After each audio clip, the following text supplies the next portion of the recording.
because it is giving rise to H plus ion.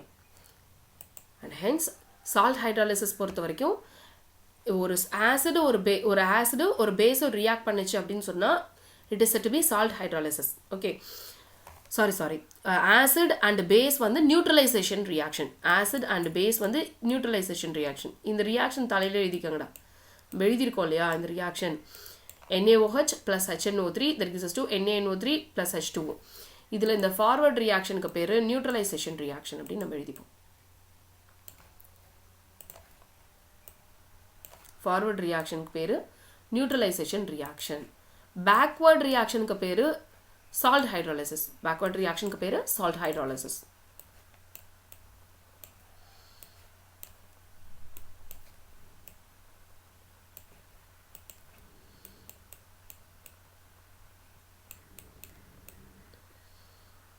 forward reaction க்கு பேரு neutralization reaction. backward reaction க்கு பேரு salt hydrolysis பா. அதுல இடம் பத்தலனா இன்னொரு தடவை நல்லா கிளியரா இது மாதிரி எழுதிக்கங்கடா. So salt hydrolysis பார்த்துட்டு இருக்கோம். salt hydrolysisல first step என்ன பார்த்தோம்னா neutralization என்னன்னு பார்த்தோம். neutralizationனா ஒரு acid reacts with a base. So இது வந்து base. ஏன்னா Na+OH- னு ஸ்ப்ளிட் அப் பண்ணலாம். OH- நமக்கு கொடுக்கிறதுனால இது பேரு base. இது பேரு acid. HNO3 க்கு பேரு acid. Why it is an acid? Because it gives H plus ion. So it is acid. இத split up பண்ணோம்னா நமக்கு H plus ion கிடைக்கும். அதனால இது acid. So here இது வந்து ஒரு ஆசிடையும் ஒரு பேஸையும் ரியாக்ட் பண்ணோம் அப்படின்னா நமக்கு கிடைக்கிறது salt கிடைக்கும். NaNO3 கிடைக்கும். NaNO3. Okay. So Na plus NO3 minus. Na plus NO3 minus ரெண்டு mix up ஆச்சுன்னா NaNO3 ஃபார்ம் ஆகும். H plus OH minus இது ரெண்டு mix up ஆச்சு அப்படின்னா we will get water. So these things we know. So further இது வந்து neutralization reactionன்றது forward reaction நம்ம பார்த்தோம். backward reaction இதுல என்னன்னா salt hydrolysis அப்படின்றாங்க. இப்போ இந்த first forward reaction பார்த்தோம் இல்லையா neutralization reaction பார்த்தோம். அதுல ஒரு acid gets neutralized with a base to form a salt. NaNO3 salt and water. Salt and water. இப்போ இந்த சால்ட்டும் வாட்டருமே மிக்ஸ் அப் ஆகணும். சால்ட்டும் வாட்டருமே டிசோசியேட் ஆகணும். இப்போ NaNO3 எப்படி டிசோசியேட் ஆகும்னு பார்த்தோம். NaNO3 dissociates into its constituent ions. என்னென்ன ions? Na plus NO3 NO3 minus. Na plus and NO3 minus இப்படி டிசோசியேட் ஆகும் இல்லையாப்பா. வாட்டர் டிசோசியேட் ஆச்சுன்னா எப்படி டிசோசியேட் ஆகும்னு பார்த்தோம். H plus OH minus. H plus OH minus. இது highly reversible reaction. இது எல்லாமே highly reversible reaction, equilibrium reactions. So என்ன ஆகும் டக்குன்னு ரிவர்ஸ் அடிச்சு விட்ரும் அவ்வளோதான். ஸோ என்ன ஆகுது இந்த மாதிரி ரெண்டு ரியாக்ஷன் இதுலேயும் பார்த்தீங்கன்னா இந்த சால்ட் இந்த வாட்டர் எல்லாமே டிசோசியேட் ஆகிறாங்க. டிசோசியேட் ஆகி மிக்ஸ்அப் ஆகிட்டு மறுபடியும் என்ன பண்ணுவாங்க பேக் டு த ஃபார்ம் போயிடுவாங்க. ஓகே பேக்வர்ட் ரியாக்ஷன் ப்ரொசீட் ஆக ஆரம்பிச்சிடும். நிறைய NaNO3 நிறைய ஃபார்ம் ஆயிடுச்சு அப்படின்னு வச்சுக்கோங்களேன். அந்த நிறைய NaNO3 என்ன ஆகும்னா it gets mixed up with water. So Na plus ion mix up with OH minus. Na plus ion mix up with OH minus. இங்கே ஃபார்ம் ஆயிருக்கு இல்லையா Na plus ion it mix up with OH minus. H plus ion mix up with NO3 minus. So Na plus ion OH minus ion கூட react பண்ணுச்சுன்னா என்ன கிடைக்கும் நமக்கு மறுபடியும் NaOH கிடைக்கும். திருப்பியும் H plus ion NO3 minus கூட react பண்ணுச்சுன்னா acid HNO3 நமக்கு கிடைக்கும். இதைத்தான் சொல்றாங்கம்மா. அதாவது salt also the salt which is formed also gets dissociated into its constituent ions. Water also gets dissociated into constituent ions. So they gets mixed up easily. The dissociated ions of the salt, cation and anion of the salt mix up with cation and anion of water, so that again they will get back into acid and base. They will go back to the backward reaction, so that they will get converted into acid and the base. Corresponding acid base மறுபடி form ஆகும். So the backward reaction it is known as salt hydrolysis. This salt hydrolysis is a reverse of neutralization reaction. எழுதிக்கோங்க. Salt hydrolysis is a reverse of neutralization reaction. Salt hydrolysis is reverse of neutralization reaction. Salt hydrolysis is reverse of neutralization reaction. Okay. Okay.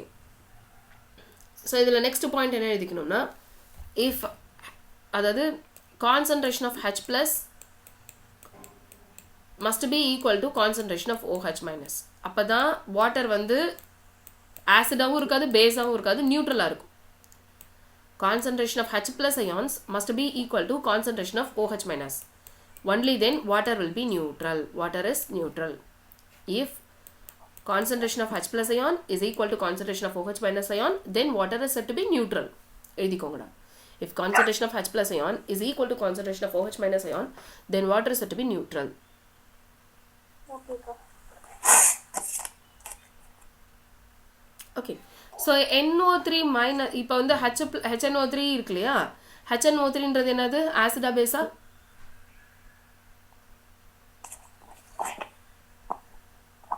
Base ka. HNO3 டா. HNO3 இது இருக்கு பாரு. HNO3 Acid ka. Acid இல்லையா?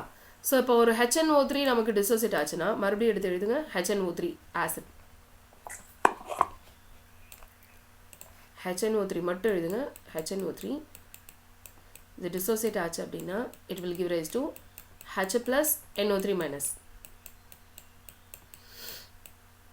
H plus NO3 minus இல்லையா?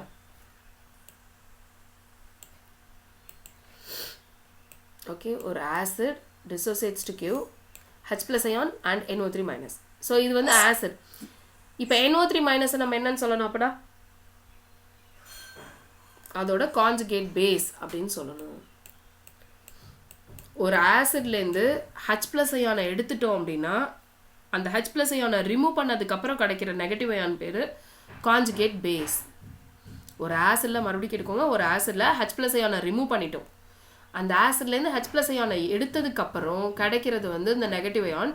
இந்த negative அயானுக்கு பேர் conjugate base. So HNO3 யோட conjugate base யாரு? NO3 minus. HNO3 யோட கான்ஜுகேட் பேஸ் யாரு? NO3 minus.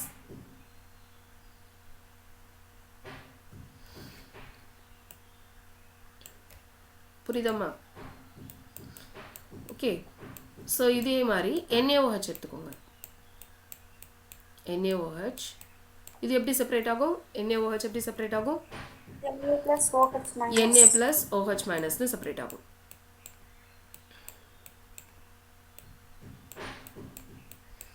ஓகே. ஸோ இதில் எப்போவுமே பேஸ்னா நமக்கு என்னன்னு தெரியும்? பேஸ்னா it furnishes OH minus ion. பேஸ்னா என்ன கிடைக்கும்? நமக்கு பேஸ்லேருந்து OH minus ion கிடைக்கும். ஆசிட்னா H plus ion கிடைக்கிற மாதிரி பேஸ்னா OH minus ion கிடைக்கும். ஸோ ஒரு OH minus ion கழட்டி விட்டோம்னா அந்த பேஸில் என்ன கவுண்டர் பார்ட் கிடைக்கும்னா ஒரு பாசிட்டிவ் அயான் கிடைக்கும் இல்லையா? After removing one OH minus ion ஒரு OH minus ion கழட்டி விட்டோம் அப்படின்னா நமக்கு பேலன்ஸ் என்ன கிடைக்கணும்? ஒரு பாசிட்டிவ் அயான் கிடைக்கணும். ஸோ அந்த பாசிட்டிவ் அயானுக்கு பேர் conjugate acid of the base. Conjugate acid of the base.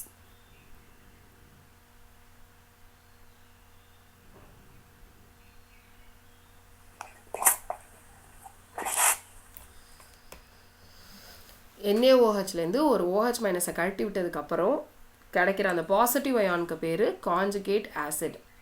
Conjugate acid.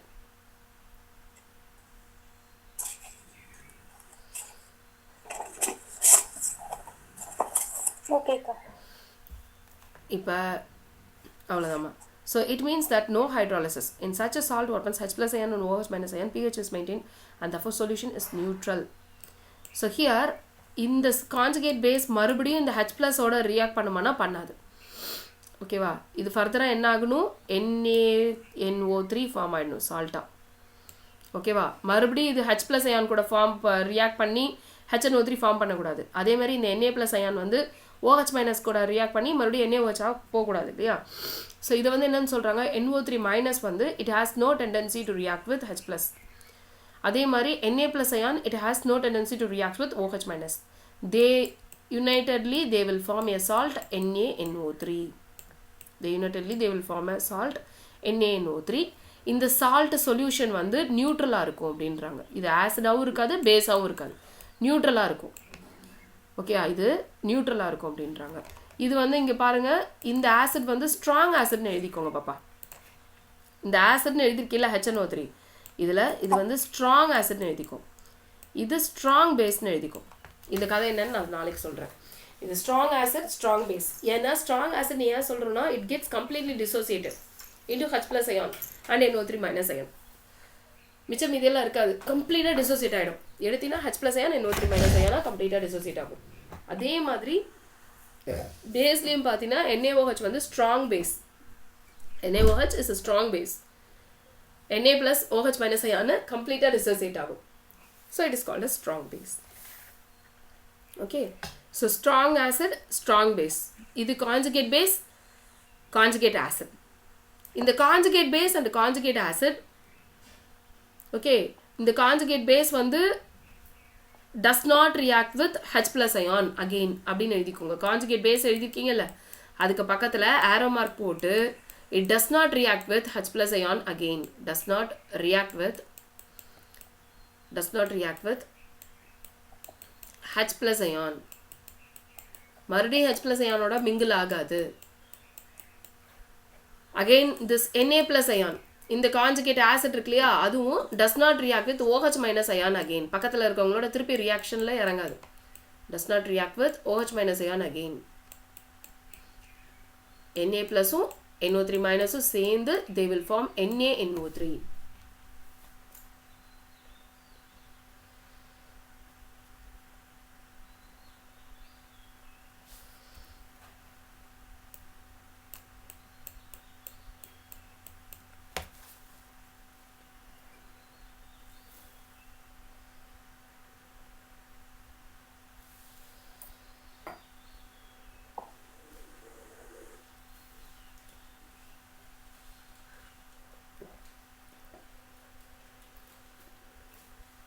does not react with OH- again. Okay வாப்பா, ஓகேக்கா. அவ்வளோதான்டா. ஸோ ஹியர் இது ரெண்டுத்தையும் மிக்ஸ்அப் பண்ணி நமக்கு கிடைக்கிற இந்த NaNO3 சால்ட் அது எழுதிக்கோங்க. Last point, the NaNO3 salt solution thus formed is a neutral solution. The NaNO3 solution thus formed is a neutral solution. NaNO3 solution thus formed is a neutral solution. இந்த reaction set of reactions எழுத ஆரம்பிச்சோம்லடாமா, அதுக்கு தலையில் salt ஹைட்ராலிசிஸ்னா neutralisation, salt hydrolysis, இந்த 2 பாயிண்ட்டை மட்டும் நீங்கள் salt ஹைட்ராலிசிஸில் எழுதினா போதும். நம்ம தியரி எழுதியிருக்கோம் இல்லையா, அதில் நியூட்ரலைசேஷன்னா என்னென்னு எழுதியிருக்கோம், அதே மாதிரி சால்ட் ஹைட்ராலிசிஸ்னா என்னென்னு எழுதியிருக்கோம். இந்த 2 பாயிண்ட்டை தவிர இது salt of strong acid and strong பேஸ்னு ஹெட்டிங் எழுதிக்கோங்கடா. இந்த ஹெட்டிங் கொடுத்தா அதுக்கப்புறம் நமக்கு என்னடா நடத்தவே இல்லைன்னு நினைப்போம். இந்த ரியாக்ஷன்ஸ் எழுத ஆரம்பிச்சதுக்கு தலையில் salt of strong acid and strong base நான் சொல்கிறேன். இதுக்கு முன்னாடி இது ஒன்று பார்க்கணும். ஆக்சுவலாக ஆசிட்னா என்ன, பேஸ்னா என்ன, ஸ்ட்ராங் ஆசிட் ஸ்ட்ராங் பேஸ்னா என்ன, வீக் ஆசிட் வீக் பேஸ்னா என்னெல்லாம் பார்க்கணும். Let it be. இப்போதைக்கு டைம் பீயிங் நம்ம இப்போ பார்த்த இந்த ஹெட்டிங் வந்து salt of strong acid and strong base. HNO3ன்றது ஸ்ட்ராங் ஆசிட், NaOHன்றது ஸ்ட்ராங் பேஸ். ரெண்டும் ரியாக்ட் பண்ணிச்சுன்னா நமக்கு salt of strong acid versus strong base கிடைக்குது. ஓகே, ஸோ இதோட இருக்கட்டும், வைண்ட் அப் பண்ணுவோம். Please do study till date. அன்னன்னைக்கு போர்ஷன் அன்னன்னைக்கு படிச்சிருங்கம்மா.